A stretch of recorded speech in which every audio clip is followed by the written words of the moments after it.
I'm Jill Angelo. I'm the founder of Geneve, and Geneve is a virtual menopause clinic that provides fast relief and convenient access to experts when you need it. Hi, I'm Candace Bushnell, the OG Carrie Bradshaw and creator of the whole Sex in the City phenomenon. I'm also a best-selling author, and I do a one-woman show. And I'm so excited to talk to you, Jill, about menopause and what we can do about it.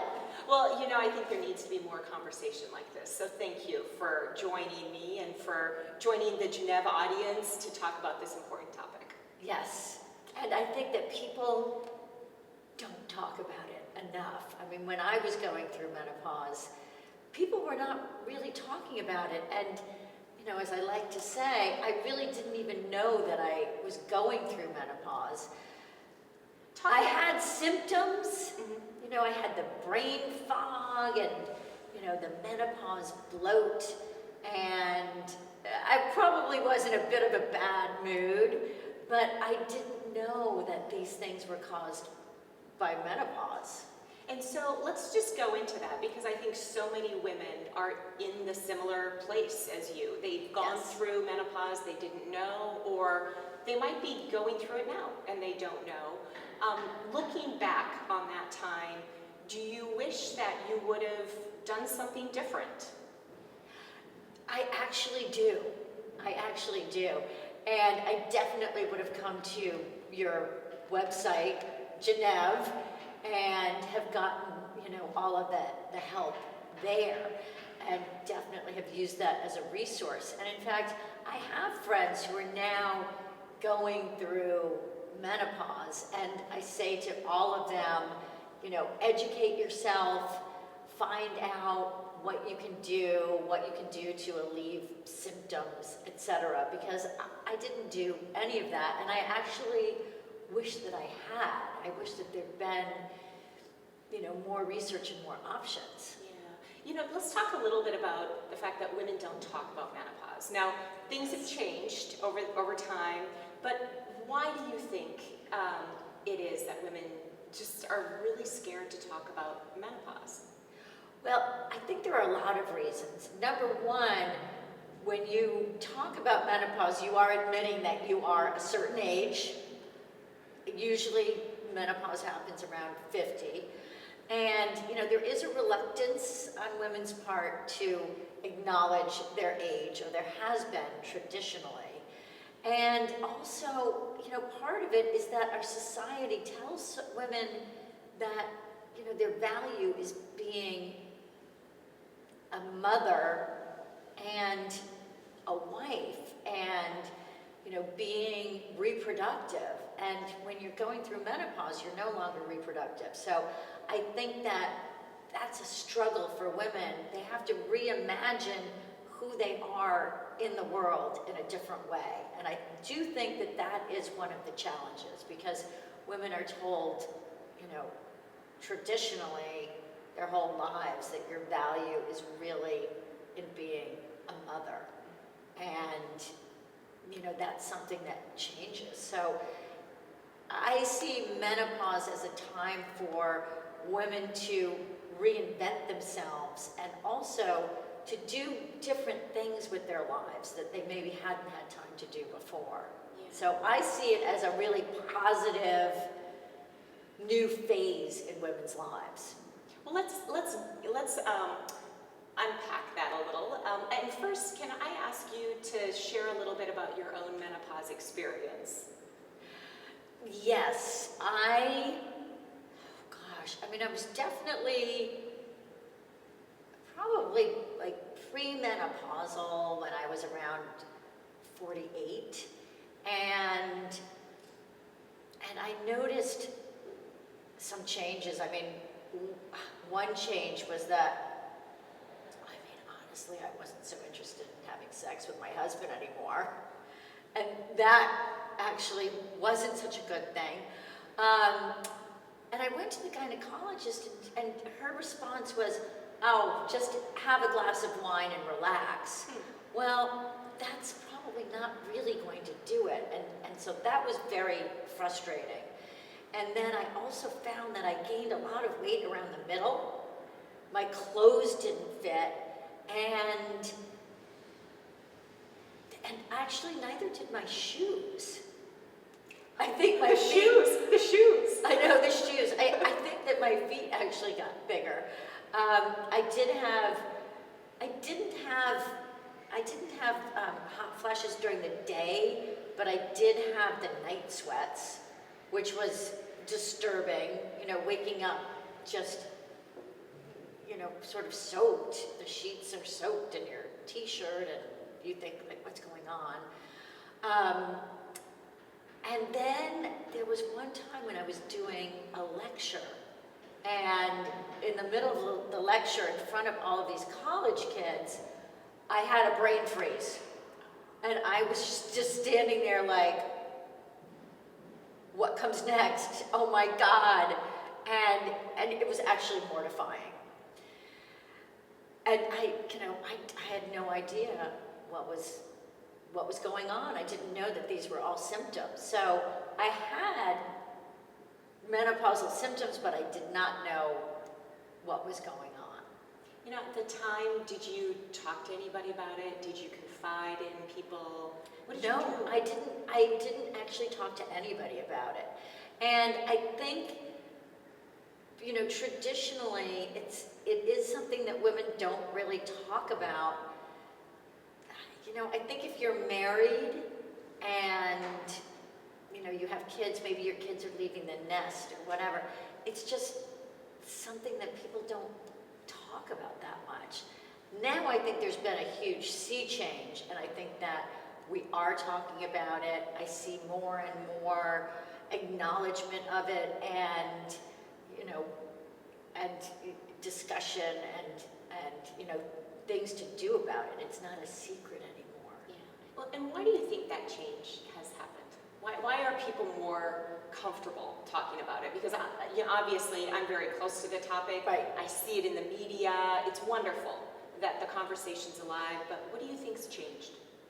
Well, I think one thing that's changed is that women have changed, and I feel like women have come a little bit more into their power, and women are more self-actualized. They're not so dependent on, you know, men, etc. And when they're not, then I think there's more openness of saying, this is the way we are, this is who we are. You know, so many women have careers now, and they want to take control of their lives and have control of their health, really.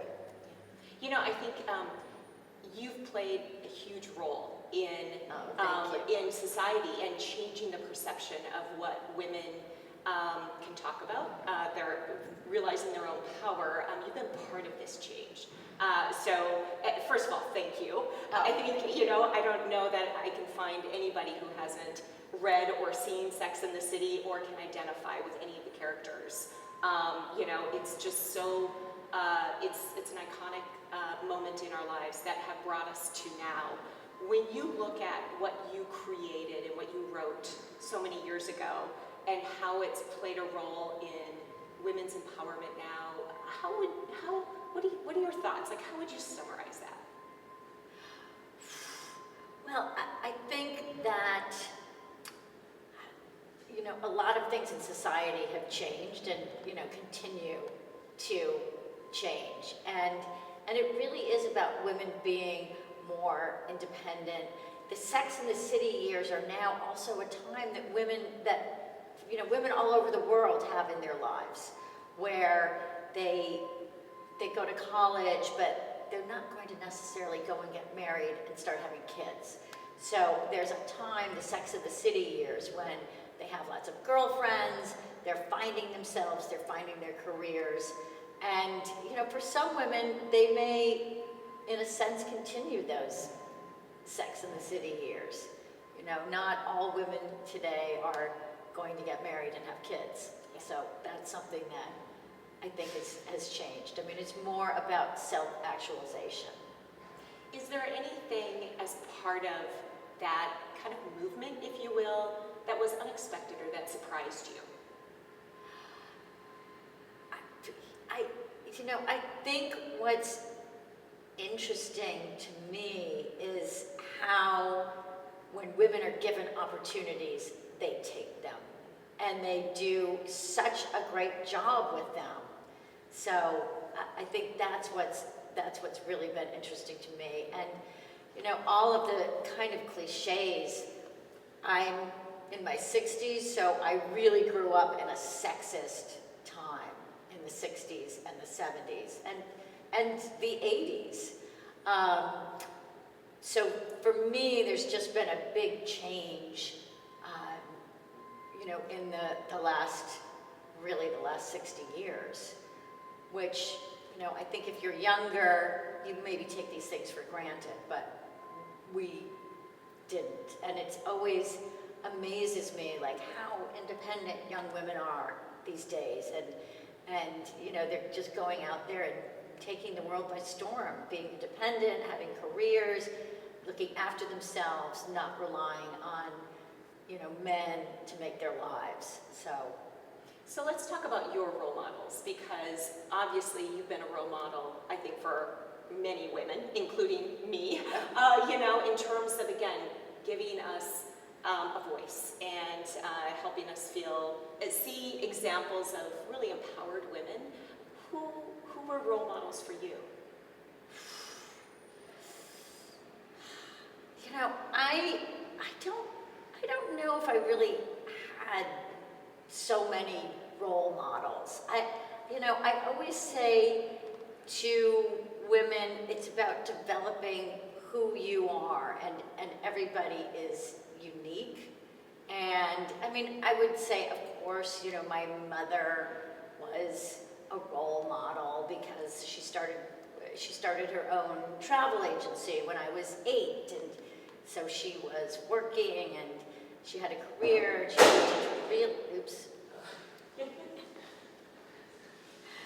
And she moved into real estate, and then she was on the board of directors of the bank. So she was always ambitious and working.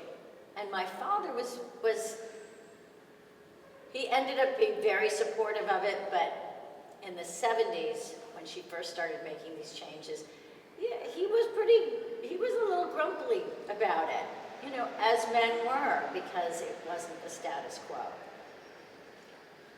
You know, as you think about what you want to represent to women, and you certainly have so many, you know, you've got your one woman show happening right now, potential other future books in the future. What do you... Books, maybe. I really want to do a dating reality show for women over 50. Oh, tell me about that. Tell me about that. Well, it's a little bit too early, but I do watch these dating reality shows. I mean, they are my weakness. And I realized one time I was watching, and there was a woman on there who was 50. And the other people on the reality show were calling her like, oh, she's like auntie or granny. I was like, wait a minute. 50 is young. And that is what's really missing. There are basically no dating reality shows, with the exception of The Golden Bachelor, for women over 50. Yet, women over 50 is a huge, growing demographic of women who are dating. And in fact, you know, the middle-aged dating is really the biggest demographic, growing demographic, you know, not just in dating, but also in life. You know, the reality is, you know, we're all getting older, and that population over 50 that's the population that is growing the most. And it's also the most underserved, you know, for advertising, like with demographics. It's like after 50, you don't exist. You know, as you think about the middle-aged woman and how there's opportunities to date and really come into her own, how would you define it for women who might be struggling as they enter into this phase of life? What would be your, kind of words of encouragement to them? I think it's about being willing to see yourself in a different way, because you're not in your reproductive years. And I call the reproductive years are, your 30s, your 40s, your career could be going great guns. Chances are if you're going to have kids, you have kids then. And what happens is the kids grow up, they leave the nest, you go through menopause, and now you have to see yourself in a different light. And one of the things that I noticed about women, and I wrote a whole book about this called Is There Still Sex in the City?, which is really about women over 50. And, I remember a lot of my mother's friends being over 50 when their children left the nest was a time when they really got in touch with their creative side. And I feel like, in a sense, traditionally, that's the time when women come into their own. Creatively, it could be business-wise. There's just a lot of confidence of exploring a new side of yourself that you haven't had a chance to explore in the past. And so it's really about that. And the other thing is, we're looking at, if you're 50, you've got at least another 30 or 40 years. So it's really an exciting new time of life. And of course, it's very, very important to stay healthy. And I think that's one of the great things about Genève, is that there's a dietitian, there's exercise, it's all of the holistic elements as well. Yeah, we commonly at Genève think about whole woman care. Physician and a dietitian working collaboratively together for a woman to help her feel her best. And we hear women all the time say, I just want to get control of my health. I want to feel good. What do you do to live a healthy life, to feel the best that you can feel? I think it's exercise. And so many women tell me they're in much better shape now in their 50s or 60s, even 70s, than they were when they were in their 20s or 30s. And it's, for me, it's exercise. I like to walk, bike, I do a little bit of weightlifting. I don't go overboard with the exercise, because I also find that, that could be a way that you might get an injury. I took up horseback riding, I got bucked off, I cracked my pelvis, and that was pretty painful. But I got back on the horse, and I started competing, going to horse shows, and I got a lot of blue ribbons. That's a wonderful metaphor for life. You got back on the horse. Yes. And you succeeded. Yes. And, one thing I want to talk about is you're lifting some weights and strength training. Our dietitians work with a lot of women during this period of life to say that strength training is so important. Yes. I myself am not good at it. How do you motivate yourself to do it, and what's your strength training routine? My strength training routine is really just some dumbbells.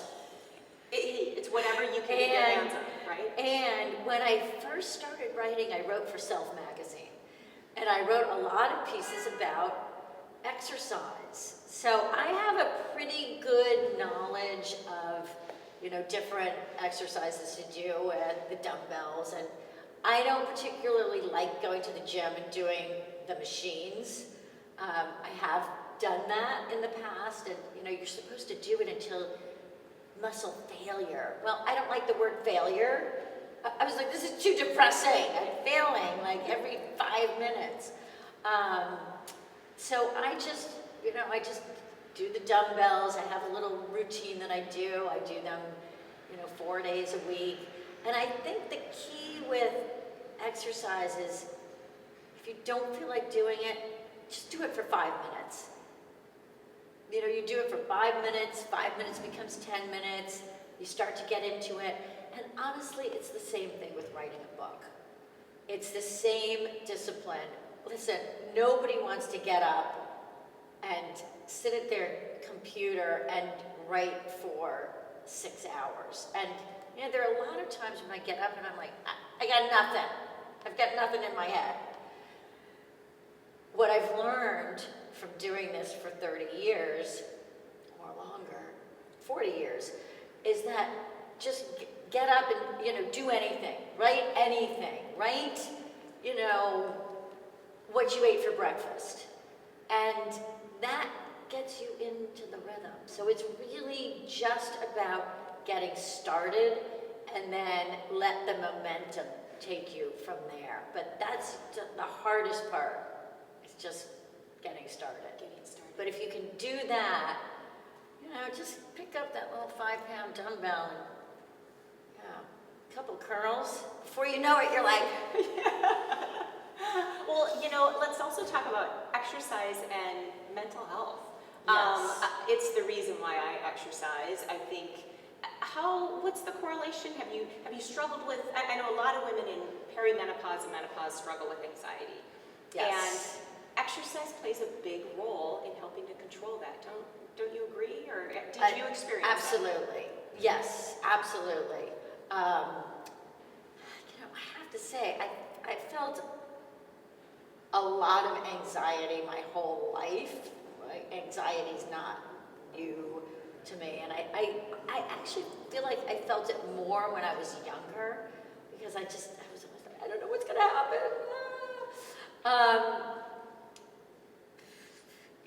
So I feel like I've mentally, cope with anxiety maybe a little bit better. But it's easy to get down, and it's not a clinical depression where, it's like I can't get out of bed or anything like that. But, there are times when it's, you feel a little bit down. And I think that exercise and accomplishment really helps a lot. The other thing that really helps a lot is making money. It's important. It's important. Absolutely. And in some ways I feel like we don't talk about that enough. But, actually the thing that kind of makes me feel the best is if I'm making money. It's so important for one's self-esteem. It doesn't have to be a lot of money. It could be $5, but It's independence. yes, it is. We don't talk about women and wealth and money, enough. I think that's another topic like menopause, that if women talked more about it, it would become more normal and you would Yes. have a better sense of how to think about it. As you think about charting your future as a single, accomplished woman, but someone who still cares about building wealth and making money, talk a little bit about, how you see it as a tool for independence, strength, just your own self-confidence. Yes, I think it's about, for me it's about always being creative and doing something creative. But I really like the discipline that's behind doing something creative. So honestly, that's really what it's about. When I'm writing a book, the first thing I do every day is I go to the computer and start writing. I have a cup of tea and then I start doing that.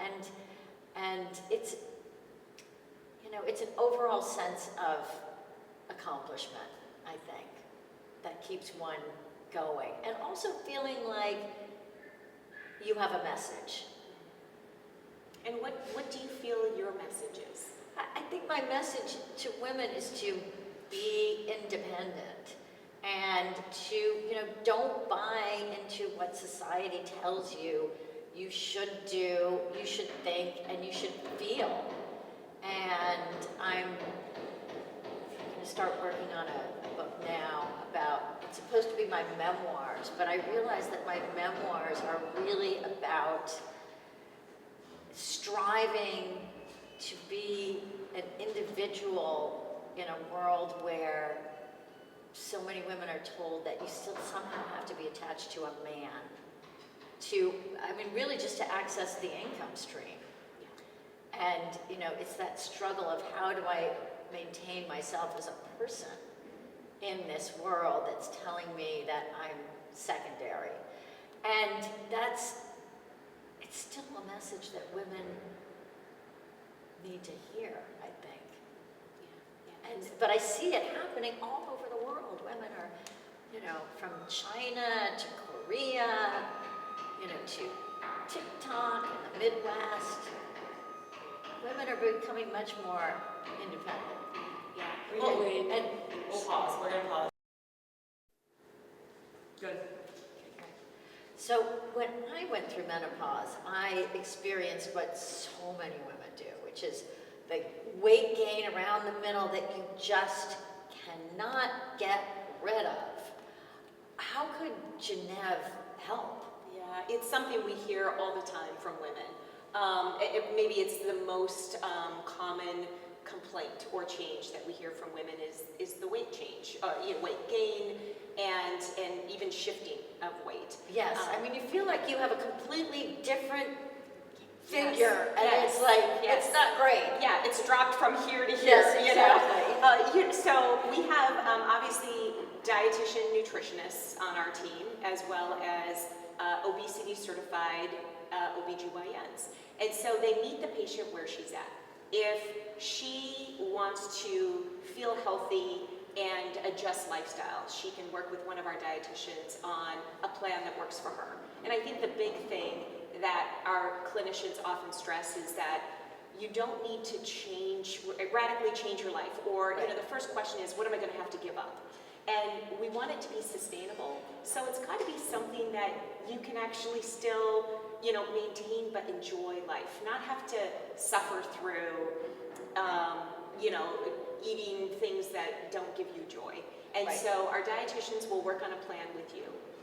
If you are struggling with weight gain that requires some medication help, we engage our clinicians to work with you on the right medical support, whether that is a weight-focused prescription medication or something differently or a hormonal-based medication that will help just modulate or manage your weight, and then you'll work additionally with the dietitian to sustainably keep that weight off. So we can meet you where you're at, whether you're struggling with a lot of gain or you just want to feel better in the body that you have.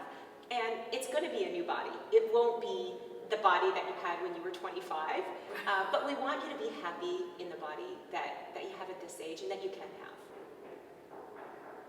Okay, Fantastic. I mean, another thing too, I'd love to talk about Candace's show. So, Jill, if you could say, I heard you have a one-woman show and you're currently touring. And then, Candace, you can talk about Australia. I definitely want to promote your show and the upcoming shows. Yes. Okay, great. One thing that we should probably talk about, for a lot of women, sex. Yes. Yeah. I feel like yes, we should talk about, there can be sexual changes. Yeah. How about I start that, I'll tee it up to you. Okay, great. Okay. One topic, so menopause tends to be a taboo topic, but I think even more sometimes is sex. Yes. In menopause, perimenopause, menopause, and how it changes. Can you talk a little bit about how sex changes in midlife?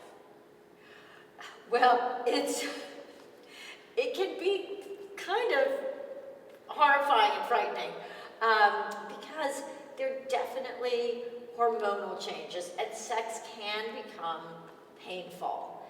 And, honestly, that happened to me. And you know what? if I'd had Genevieve, then I could have gone right there and it could have been taken care of right away. But instead,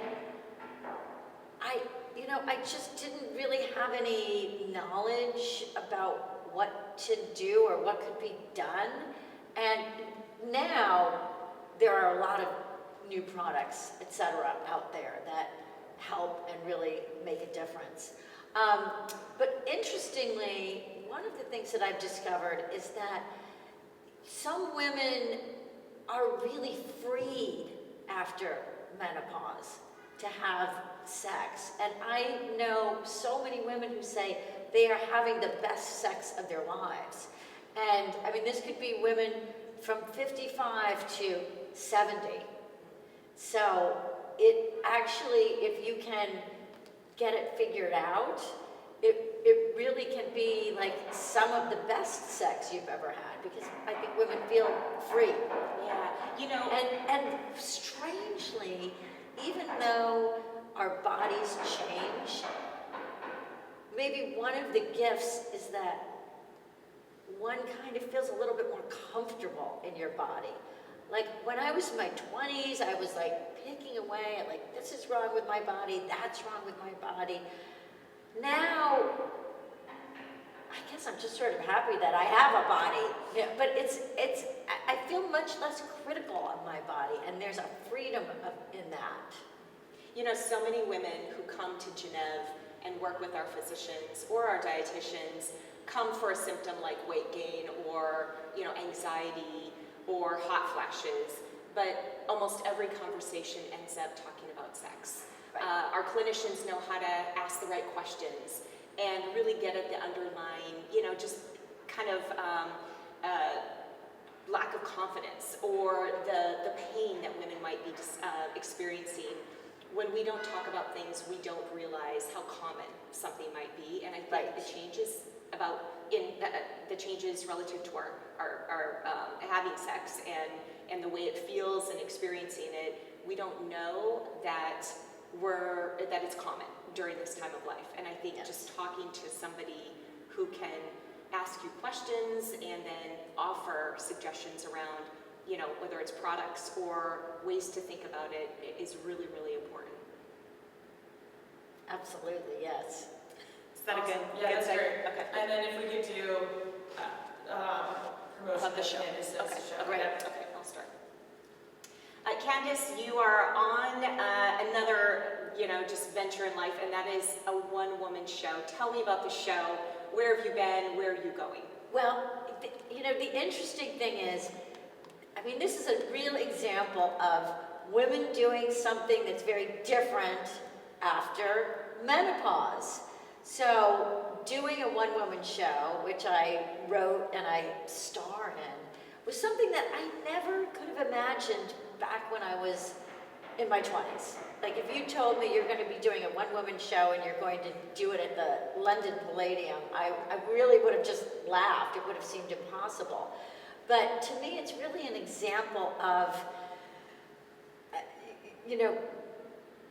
just being really open to things when you get older. It's like, why not? And if not now, when?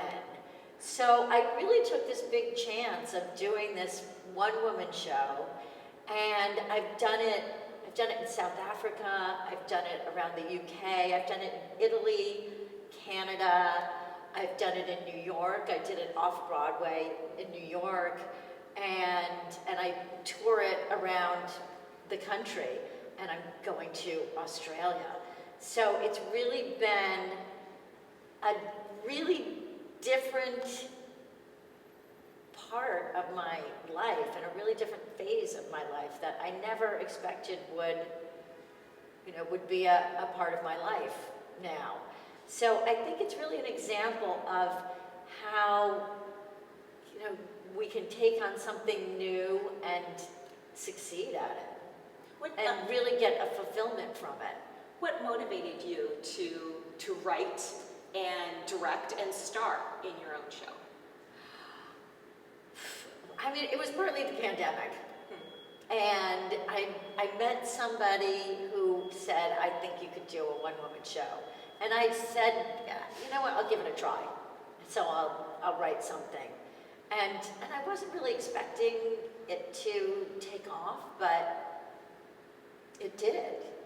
And you know, again, I just did it at the London Palladium to a sold out crowd, and it was really exciting. And there's something that it is very fulfilling to hear that audience response and you know, to have that experience of doing something in front of a live audience. Well, as you travel around the world, is it received differently, or how does the audience respond differently based on culture, or are you finding a lot is the same? Really. I'm actually finding that I pretty much have a universal response, maybe because my audience is mostly women, but it's like, you know, they get it.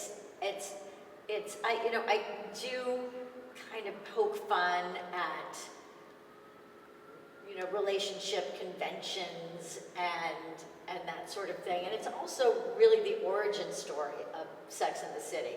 How I created Sex and the City, how hard I worked to get there, why I invented Carrie Bradshaw, and what happened to me after.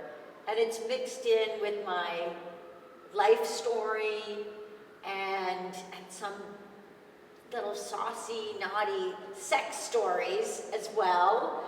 And I've had a great reaction from the audience. I've had so many women come up to me and say that they find it really inspirational, because it's my journey really from when I was 18, you know, through menopause. And I bet it's just inspiring for women to hear someone like you sharing such a breadth of experiences that they can probably identify somewhat with.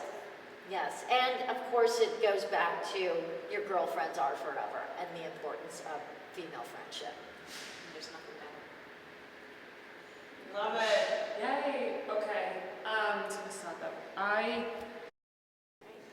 Go ahead. All right, so tell me a little bit more about Geneve. How did you start it? You know, Geneve, like menopause, came kind of out of nowhere, I think, in many ways. I was a long-time executive in the technology industry, not with menopause on my mind, until I met a woman who's become a role model for me. And she had been quite successful in her career. She had grown Neutrogena, she had sold it to Johnson & Johnson, and she said to me, Jill, someone needs to start a menopause company. And I was early in my 40s and not yet in the throes of perimenopause, so I didn't quite fully understand it until I started to explore. And I, you know, heard that women were suffering in silence. They were suffering through menopause, and they didn't need to be. There could be a better way to life and to coping and managing and thriving through menopause. And so I decided to leave my tech job and started Geneve. And we started with a product for feminine dryness, a lubricant. We sold it online and started publishing educational content because, of course, women, when I asked them, how did you prepare for menopause? Of course, they said, I was completely unprepared, you know, start the conversation. And so we published content, our community grew, and over time, women, you know, were sharing with us, you know, who should I go to? My doctor kind of dismisses me or says it's all in your head or you're just going to have to suffer through it. And as we started to kind of peel this back, we found that there was a real opportunity to help women even further by starting a true menopause telehealth clinic. And so one of our clinicians that we were working with on content, Dr. Rebecca Dunsmore-Sue, joined me as our Chief Medical Officer, and she built out a team of not only OBGYNs, but also dietitians to develop our integrated menopause care model to support women. And the great thing about Geneve is that women can book virtual appointments. It's on their schedule. Many women book an appointment with a doctor or a dietitian within the week, and they're able to get the care that they need. Some women have been working with a genetic practitioner for multiple years just because that's what she needs and likes, and others will come and get the help that they need or the consultation or the medication, and then they're off and running, and they're feeling empowered and ready to kind of confront their changing health. So it's just been an incredible, gratifying, and fun experience, and we're now supporting women nationally throughout the United States. So women in any state can book an online appointment with one of our clinicians and find relief for her menopause symptoms. Fantastic.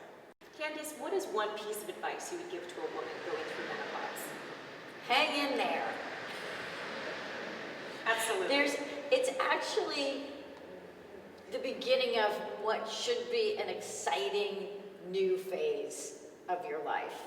So that's really my advice, is like hang in there and be really open-minded, because you may come out the other side with a whole different career. Absolutely. And Jill, what is your advice to women going through menopause? You know, you don't have to suffer. So many women think they should suffer in silence, and you don't have to suffer. There are many options and ways to thrive through menopause and feel wonderful in the body that you have. And it's really not about surviving menopause, it's about thriving. Yes, absolutely. Candace, it's been a pleasure talking with you today about all things menopause and women and sex in the city or not, but thank you for joining us today. It's been wonderful. Thank you, Jill. And thank you for creating Genève, which I think is just a wonderful source of information and help for women.